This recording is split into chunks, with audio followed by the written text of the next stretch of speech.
আজকে জাতির কথা এক, কাজ এক, তার জন্য জাতির কাছে আল্লাহর সাহায্য আসে না। সাহায্য তো আসা উচিত ছিল, তারপরও আসে না কেন? আসলেই আমরা আল্লাহর সাথে কথা বলি নামাজের মাধ্যমে, এটা মুখ থেকে হয়, হৃদয় থেকে হয় না। আল্লাহ তাবারক ওয়া তাআলা আপনার হৃদয়টা দেখে না। অতএব আমি আপনাকে বলে যাচ্ছি, কথা তো আমার নয়, কথা তো আল্লাহ তাবারক ওয়া তাআলা। আপনার যুক্তির সাথে, আপনার উক্তির সাথে, আপনার কথার সাথে কাজের মিল নেই, তার জন্য আপনার আল্লাহর সাহায্য আপনার প্রতি আসে না। আল্লাহ বললেন, ইয়া আইয়ুহাল্লাযীনা আমানু আতিউল্লাহ ওয়া আতিউর রাসূল লাআল্লাকুম তুরহামুন। এই আয়াতটা যে কত বিখ্যাত একটা আয়াত, আপনি বুঝতে পারেন না। আল্লাহ তাবারক ওয়া তাআলা বলছেন, পৃথিবীর মানুষ যারা আমার প্রতি বিশ্বাস স্থাপন রেখেছ, যারা আমাকে এক বলে বিশ্বাস স্থাপন করেছ, যারা বিশ্বাস স্থাপন করেছ, মরলেই শাস্তি হবে, মরলেই জান্নাত জাহান্নাম আছে, হিসাব কিতাব হবে, এগুলো যারা ভাবো তোমরা শোনো, আতিউল্লাহ, আমার ইতাআত করো, আল্লাহর ইতাআত করো, আল্লাহর অনুসরণ করো, আল্লাহর অনুকরণ করো, আল্লাহর আনুগত্য করো, রাসূলের আনুগত্য করো, রাসূলের অনুকরণ করো, লাআল্লাকুম তুরহামুন।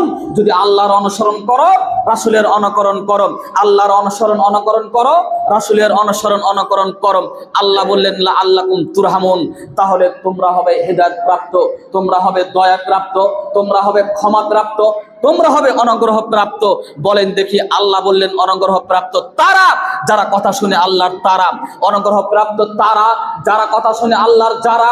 কিন্তু আমি আপনি বলি এক কথা, কথা করে এক কথা তো শুনি না, নিজের মন মতন চলি, আবেগে চলি, আপনার ক্ষমতাতে চলি, ধমক দিয়ে চলি, অর্থতে চলি, বৃত্ততে চলি, বংশতে চলি, লাঠিতে চলি, আর কিছুতে চলি। এই জন্য আল্লাহর দয়া আসে না। পৃথিবীতে এমন কোন মানুষ এখন পর্যন্ত যারা আল্লাহর দয়া থেকে বিতাড়িত, পৃথিবীতে এখন পর্যন্ত যারা আল্লাহর করুণা থেকে বঞ্চিত, তারা হিদায়াত প্রাপ্ত হতে পারে না। তারা দুনিয়াতে সুখ শান্তি পেতে পারে না। তারা সুখ পেতে পারে ঠিক, তবে শান্তি পেতে পারে না। আমি আপনাকে কি দিয়ে বুঝাই? আল্লাহর দয়া প্রাপ্ত যারাই, তারাই শান্তি প্রাপ্ত। আল্লাহর দয়া প্রাপ্ত, অনুগ্রহ প্রাপ্ত যারাই, তারাই হেদায়েত প্রাপ্ত, তারাই শান্তি প্রাপ্ত, তারাই সমাজের মধ্যে শান্তিতে থাকবেন, তাদের সাথে কোনো রকম অসুবিধা হবে না। যদিও ক্ষণিকের জন্য মানুষ বিরোধিতা করে, তারপরেও। কিন্তু আজকে আমাদের কথা সবই পাল্টে গেছে, সবই আলাদা, কিছুই বাস্তবতা নেই। সম্মানিত উপস্থিতি, আমার বক্তব্যের বিষয় ছিল ইলাহে গজবের কারণ। আমাকে আপনাকে বুঝে নিতে হবে, আজকে আমাদের প্রতি আল্লাহর আযাব কেন আসলো? মুখে বলি এক, কাজে করি এক। তার জন্য আমি বললাম আল্লাহকে, তাদের পথ দেখাও না আল্লাহ, যাদের প্রতি তুমি রাগান্বিত কাদের প্রতি?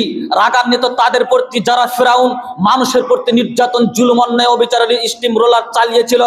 রাগান্বিত তাদের প্রতি যারা সমকামিতা, পুণ্যকামিতা, অঙ্গকামিতা, বিভিন্ন রকমের জেনা পাপাচারের সাথে সংশ্লিষ্ট থেকে, মানুষ হত্যা থেকে নিয়ে, রাহাজানি থেকে নিয়ে, সুদ ঘুষ থেকে নিয়ে সমাজকে কলুষিত করেছিল, তারাই ছিল আপনার অভিশাপ প্রাপ্ত। আজকে এই সব মানুষরাই সমাজের কাছে ভালো, এরাই সমাজের কাছে সবচাইতে দামি মানুষ, এরাই সমাজের কাছে সবচাইতে ভালো মানুষ। এদের সাথে আমাদের সম্পর্ক, এদের সাথে আমাদের ভালোবাসা। যারা হেদায়েত প্রাপ্ত, যারা আল্লাহর করুণা প্রাপ্ত, এদের সাথে কোনো সম্পর্ক নাই। বলেন দেখি, আপনার প্রতি আল্লাহর দয়া কিভাবে আসতে পারে? অথচ আল্লাহ বললেন, যারা আল্লাহর ইতাআত করে, আল্লাহ রাসূলের ইতাআত করে, তারাই হেদায়েত প্রাপ্ত, তারাই রহমত প্রাপ্ত, তারাই অনুগ্রহ প্রাপ্ত, তাছাড়া অন্যরা নয়। কথা আপনাকে মনোযোগ সহকারে শুনে নিজে বুঝে নিজের জীবনে বাস্তবায়ন করতে হবে। সমাজের মানুষ কি করেছে দেখার বিষয় নেই, গ্রামের মানুষ কি করেছে দেখার বিষয় নেই, পাড়ার মানুষ কি করেছে দেখার বিষয় নেই। হিসাব আপনাকে করতে হবে। কেন? ওয়ালা তাজিরু বিজরাতা ওয়াজিরা উখরা। হিসাব আপনাকে দিতে হবে। আপনার কি আমল করেছেন আপনি, কি ইবাদত করেছেন আপনি, কি কাজ করেছেন আপনি সমাজে। আব্বু আম্মু আপনাকে বলে যাচ্ছে, বোন আপনাকে বলে যাচ্ছে, ভাই আপনাকে বলে যাচ্ছে, প্রতিটি কৃত্যকর্মের হিসাব আপনাকে দিতে হবে। অতএব আপনি নিজেকে বিবেচনা করুন, এই ভাবুন আপনি সমাজে দুনিয়াতে কিভাবে চলাফেরা করবেন। এই যারা সমাজের মধ্যে বিপর্যয় ডেকে নিয়ে আসে, সমাজের মধ্যে বিভ্রান্তি ডেকে নিয়ে আসে, সমাজের মধ্যে অনেক রকমের আপনার কি করছে, ঝগড়া, বিদ্বেষ, হিংসা, কলহ, বিপর্যয় ডেকে নিয়ে আসে, তাদেরকে সমর্থন করবেন? নাকি সমাজকে যারা সংশোধন করে, দেশকে যারা সংশোধন করে, দেশের যারা কল্যাণ চাই, সমাজের যারা কল্যাণ চাই, গ্রামের যারা কল্যাণ চাই, জাতির যারা কল্যাণ চাই, ব্যক্তিগত মানুষের যারা কল্যাণ চাই, এদের সমর্থন করবেন কোনটা? প্রশ্ন ছড়ে গেলাম আপনার কাছে। কিন্তু সমাজে এক শ্রেণীর মানুষ আসবে, আল্লাহ তাবারাক ওয়া তাআলা বলছেন ওয়ামিনান নাস মাইয়াসতারিল্লাহু ওয়াল হাদিস আদাল্লা আমালাহুম। এই বিবেচনা আপনাকে করতে হবে।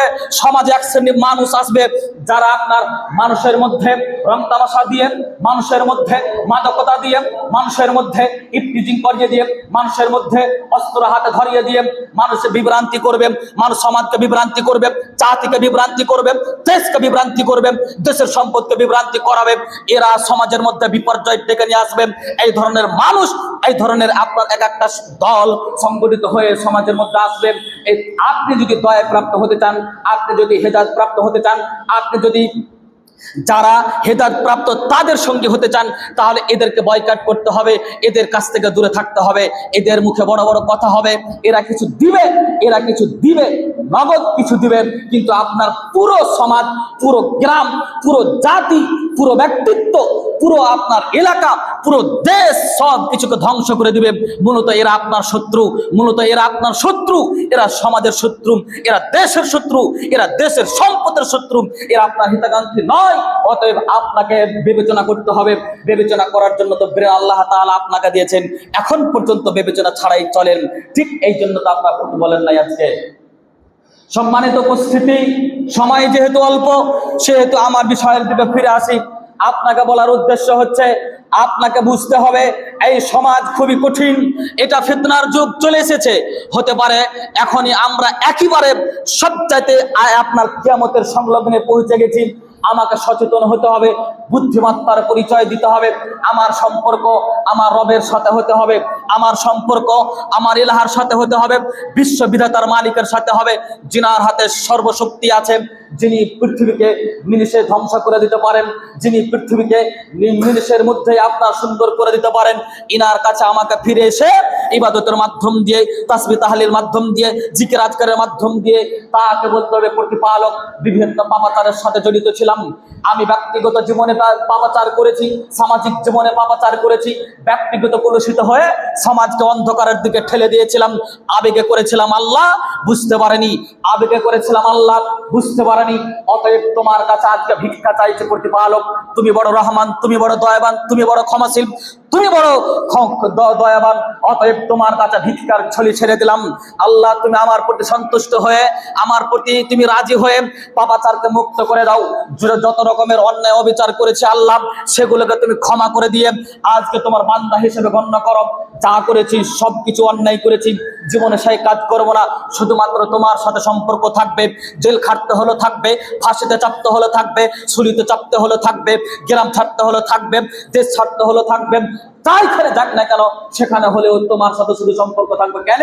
তুমি হচ্ছে বিশ্বের মালিক, তুমি হচ্ছে জমিনের মালিক, তুমি হচ্ছে আসমানের মালিক, তুমি হচ্ছে মানুষের মালিক। আরে যে ফাঁসি দিবে তার মালিক তুমি, যে ছুরিতে চাপাবে তার মালিক তুমি।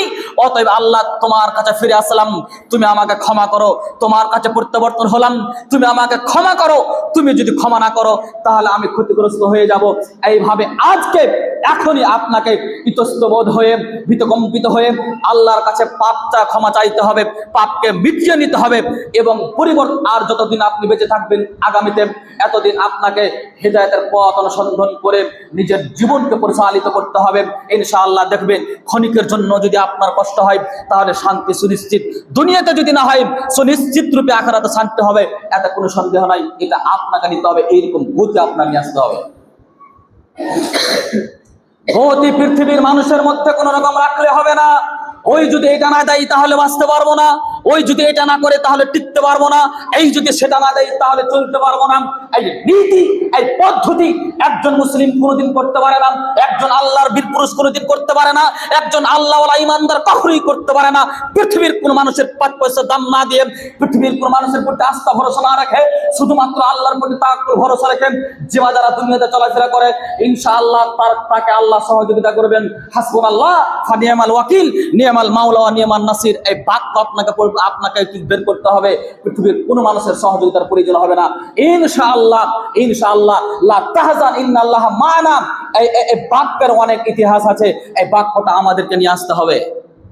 কোনো ভয় নাই, আমাদের সাথে আল্লাহ তাবারাক ওয়া তাআলা নিয়ে আসেন। কি হবে এসআইআর করে, কি হবে সিএ করে, কি হবে এনআরসি করে, কি হবে ডিটেনশন ক্যাম্প করে? আরে গোটা জমিনই আমাদেরই, আল্লাহ তাবারাক ওয়া তাআলার জমিন, গোটা দুনিয়া আমাদেরই, আল্লাহ তাবারাক ওয়া তাআলার জমিন। অতএব আমার কোনো ভয়ের কারণ নেই। যেখানে থাকার আছে সেখানেই হবে, যেখানে যাওয়ার আছে সেটাই হবে, যেটা হওয়ার আছে সেটাই হবে, সুনিশ্চিত রূপে হবে। যেহেতু 50,000 বছর পূর্বেই জন্মের এটা লিপিবদ্ধ করা হয়েছে। দুর্বল হওয়ার কোনো কারণ নেই, হীনবল হওয়ার কোনো কারণ নেই, দুঃখিত হওয়ার কোনো কারণ নেই। আসুন আপনি আপনার রবের দিকে ফিরে আসুন, আপনার প্রতিপালকের দিয়ে তাকে বলুন যা আপনার বিপদ এসেছে, যা আপনার অসুবিধা হয়েছে, যা আপনার সাথে সংশ্লিষ্ট হয়েছে, সবই আপনার রবকে বলুন। ইনশাআল্লাহ দেখবেন বিপদ থেকে উদ্ধার হবেন। আরে ইউনূস আলাইহিস সালাম মাছের পেট থেকে যদি উদ্ধার হতে পারে, আমি আপনি দুনিয়াতে ডিটেনশন ক্যাম্প থেকে উদ্ধার হতে সুনিশ্চিত পারি। শুধু ভরসা রাখতে হবে আল্লাহর প্রতি। ভরসাই নেই, ভরসা আবার কি বুঝে না কিছু। বিরোধীদের তো মিটে না, ভরসা কি করে বুঝবো? সমালোচনায় তো মিটে না। কার বউ কেমন, কার বেটি কেমন, কার বেটা কেমন, কার 14 গোষ্ঠী কেমন, কার কি কেমন, এইটাই তো মিটে না। ভরসা আবার কি করে বুঝবো? সম্মানিত ভাই আব্বু, সম্মানিত মা বোন, আমি আপনার হিতাকাঙ্ক্ষী, আমি আপনার দরদি, আমি আপনার পরিবর্তনের জন্য কথা বলছি। অতএব আপনি পরিবর্তন হন। আমার কথা কটাক্ষ না ভেবে, আমার কথা তিক্ত না ভেবে, আমার কথা আপনার পরিবর্তনের জন্য আছে, বলছি হচ্ছে, এটা আপনি ভেবে কথাকে মূল্যায়ন করার প্রচেষ্টা করুন। ইনশাআল্লাহ প্রতিদান আল্লাহ তাবারাক ওয়া তাআলার কাছে পাবেন, এটা কোনো সন্দেহ নাই। বলছিলাম আমাদের প্রতি আযাব কেন আসে? আল্লাহর পক্ষ থেকে। সম্মানিত উপস্থিতি, ভালোভাবে কথাগুলো শুনুন। মহান আল্লাহ তাবারাক ওয়া তাআলা বলছেন, জাহারাল ফাসাদ ফিল বাররি ওয়াল বাহরি বিমা কাসাবাত আইদিন নাস লিউযীকাহুম বা'দাল্লাযী আমিলু লাআল্লাহুম ইয়ারজিউন। মানুষ স্বহস্তে যা কামাই করে তার কারণে জলে এবং স্থলে বিপর্যয় নেমে আসে, যাতে আল্লাহ তাবারাক ওয়া তাআলা তাদেরকে কৃতকর্মের কিছু শাস্তি আস্বাদন করতে পারেন, শাস্তি দিতে পারেন। কেন? যেন তারা সৎ পথে আবার ফিরে আসে। তার মানে আযাব মানুষের কৃতকর্মের ফলে আসে। সম্মানিত উপস্থিতি, আয়াতকে মূল্যবান করার প্রচেষ্টা